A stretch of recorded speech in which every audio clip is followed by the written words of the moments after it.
Quick Study 5-5, Computing and Analyzing Gross Margin. In this problem, they want you to compute net sales, gross profit, and gross margin ratio for each separate case A through D. And they want you to round your gross margin ratio to one decimal place. Well, I'm only going to show you how to do case A, because if you can do A, you can do B, C, and D. Alright, here's what they gave us.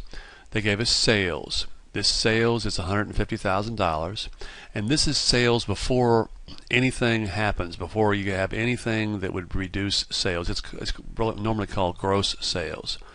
You also have sales discounts of $5,000, sales returns and allowances of $20,000, and the cost of goods sold of $79,750. So let's look at computing net sales.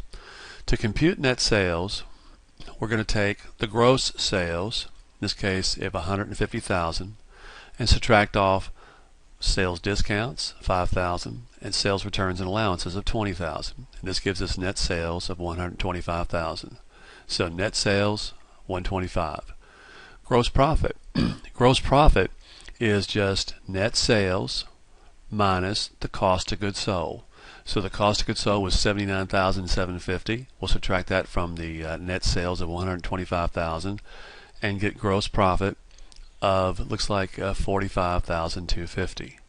So $45,250 would be gross profit. So we have net sales, gross profit, and now let's get gross margin ratio.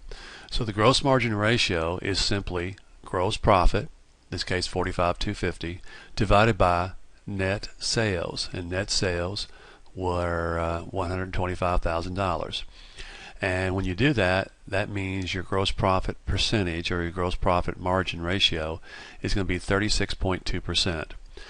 And what that really means is every time you sell something, let's just say if you sold something for $1, then 36 cents of it, it goes towards the profit.